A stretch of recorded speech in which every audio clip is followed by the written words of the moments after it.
Hey everyone, welcome back to the channel.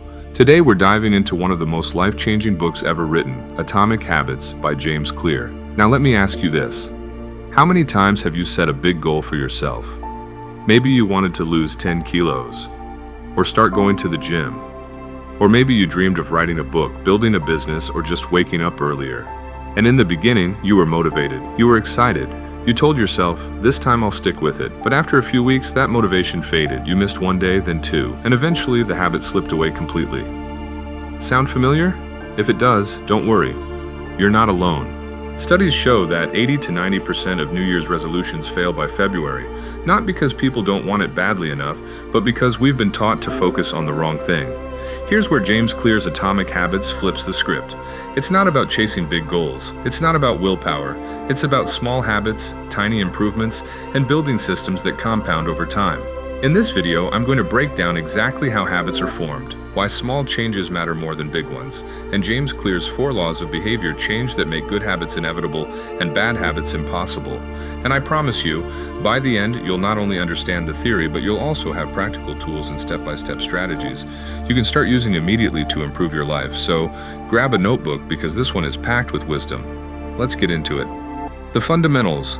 James Clear begins with a core principle. Habits are the compound interest of self-improvement. Think about money. If you save a small amount and let it compound, it grows into something massive over time. Habits work the same way.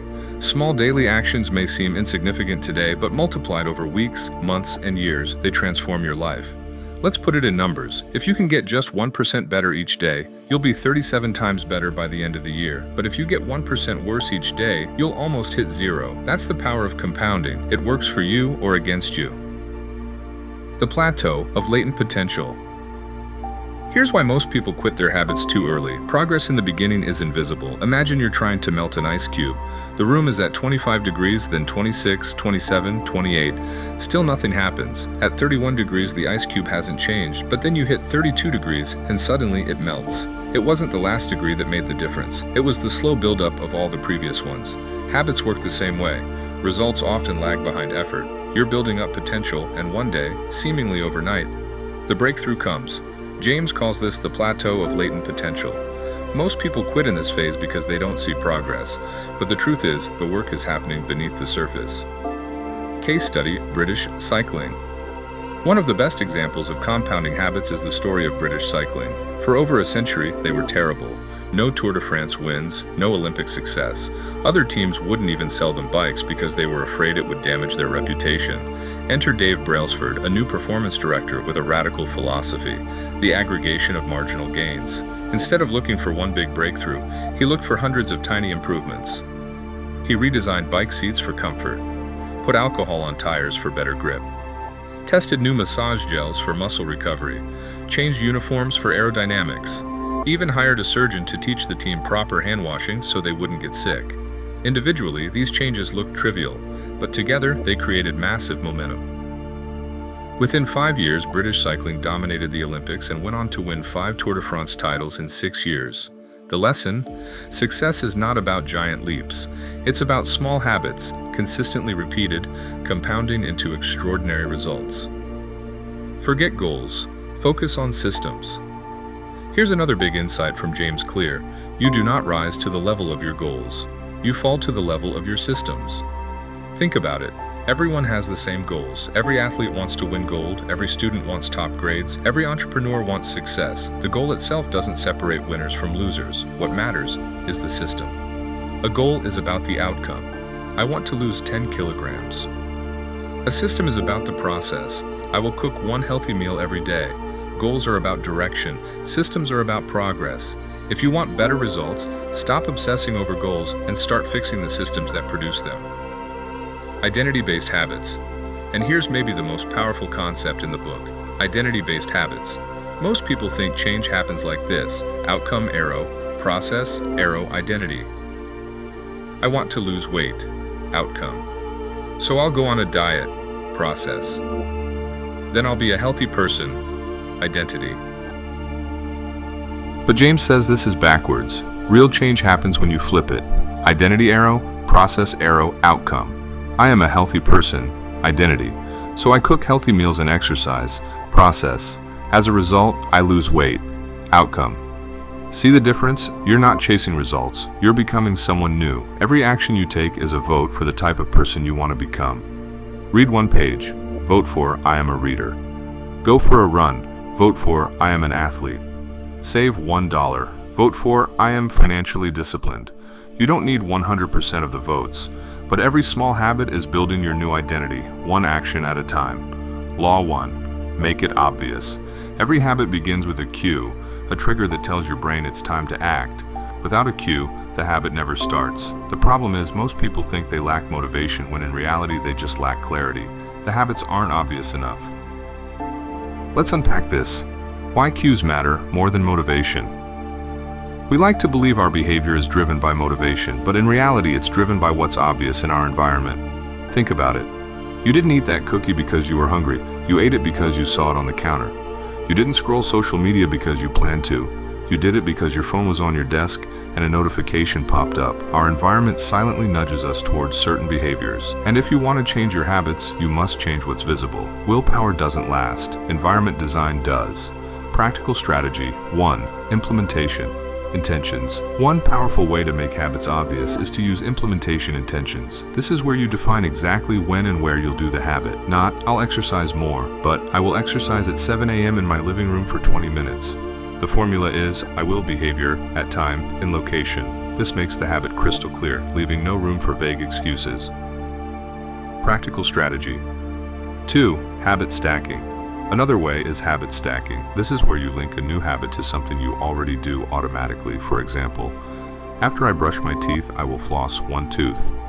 After I pour my morning coffee, I will write down one thing I'm grateful for. After I take off my shoes, I will immediately put them in the closet.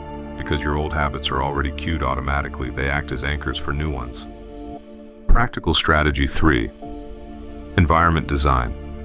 Perhaps the most important strategy is designing your environment. James Clear says, environment is the invisible hand that shapes human behavior. If you want to eat healthier, put fruit on the counter and hide junk food in the pantry. If you want to practice guitar, keep it in the middle of your living room instead of in the closet. If you want to read more, place a book on your pillow every morning so you see it at night. Make the cues for good habits obvious and visible, and the cues for bad habits invisible and hidden. Case study, the hospital cafeteria. Here's a great example. Researchers wanted to see if they could get people to drink more water without telling them to change. They redesigned a hospital cafeteria. Instead of only offering soda, they put bottled water in more visible spots, in fridges, next to cash registers, and eye-level shelves. The result? Water sales went up by 25%, and soda sales dropped, all without anyone deciding to be healthier. People's choices changed simply because their environment changed. Breaking bad habits, inversion of Law 1. So how do we use this to break bad habits? By inverting the law. Make it invisible. If you don't see the cue, the habit never starts. Want to watch less TV? Put the remote in a drawer, unplug the TV, or move it out of your bedroom. Want to eat less junk food? Don't keep it in the house. If you must, keep it on the highest shelf, out of sight. Want to use your phone less? Leave it in another room while you work. Out of sight, out of mind. Case study, Japanese train stations. Here's another real-world example. In Japan, train stations are famous for their cleanliness, but it's not because people are naturally tidier there. It's because the environment is designed to make cleanliness obvious. Bins are placed at every exit, signs are everywhere, and train staff clean constantly in public view. The cues for cleanliness are obvious, so people naturally follow the habit. That was Law 1, and now let's move to Law 2. Law 2. Make it attractive. If the first law of behavior change is about cues, the second is about cravings. Cues get your attention, but cravings are what drive you to take action. Without craving, there's no motivation to act. And here's where dopamine comes in. The role of dopamine. Most people think dopamine is released when you get a reward, but neuroscience shows that dopamine actually spikes before the action, in anticipation of the reward. That's why cravings are so powerful. It's not the act of eating a cookie that motivates you. It's imagining the taste before you eat it. Habits are formed when your brain associates a cue with a craving. Practical strategy. 1. Temptation bundling. One powerful way to make habits more attractive is through temptation bundling. This is where you pair an action you need to do with one you want to do. Only watch Netflix while working out. Only listen to your favorite podcast when cleaning the house. Only check social media after you've done your writing for the day. By bundling the two, you make the useful habit more attractive. Practical strategy. 2. Join a tribe. Humans are social creatures. We imitate the habits of those around us, especially 3 groups. 1. The close, family and friends. 2. The many, the tribe or culture. And 3. The powerful, people we admire. If you want to build a habit, surround yourself with people who already practice it. Want to get fit? Join a fitness group. Want to read more? Join a book club. Want to build a business? Hang out with entrepreneurs. We are wired to conform, so use social pressure to your advantage. Case study: social influence. One study found that if a close friend becomes obese, your chance of becoming obese increases by 57%. Not because of genetics, but because behaviors spread socially. The habits of your tribe become the habits of your life. Breaking bad habits, inversion of law 2. So how do we stop bad habits? By making them unattractive. This is where reframing comes in. Instead of seeing smoking as stress relief, see it as filling your lungs with poison. Instead of seeing procrastination as rest, see it as robbing your future self of success. If you change how you perceive a habit, you change whether you crave it. Case study: public health campaigns. Many anti-smoking campaigns didn't work when they focused on willpower, but when ads showed blackened lungs, yellow teeth, and cancer patients, smoking became less attractive. When you change the story around a habit, you change how people see it. That's Law 2, make it attractive. Next up is Law 3, make it easy, where we'll see why habits don't need to be perfect, just easy to start. Law 3, make it easy. Here's a truth most people miss. Habits are not built by motivation, but by repetition. The more you repeat an action, the more automatic it becomes. That's why practice is powerful. But here's the catch. Most people make habits too complicated. They aim too big, too soon. Instead, James Clear says, make it easy. Practical strategy. 1. Reduce friction. The greater the friction, the less likely you'll follow through. So reduce the steps between you and the good habit. Want to play more guitar? Put it in the living room. Want to exercise more? Pack your gym bag the night before. Want to eat healthier? Prep fruits and veggies in advance. The easier it is to start, the more likely you'll do it. Practical strategy 2. The 2-minute rule. Here's one of my favorite ideas from the book, the 2-minute rule. Every new habit should take less than 2 minutes to start. Read 30 minutes becomes read 1 page. Do 50 push-ups becomes put on workout clothes. Meditate every day becomes sit down and close your eyes. Why? Because once you start, momentum carries you forward. Practical strategy. 3. Automation. Make good habits the default by automating them. Set up automatic savings transfers. Subscribe to healthy meal kits. Use apps to block distracting websites. When a habit is automatic, you don't need to rely on willpower. Case study, the paperclip strategy.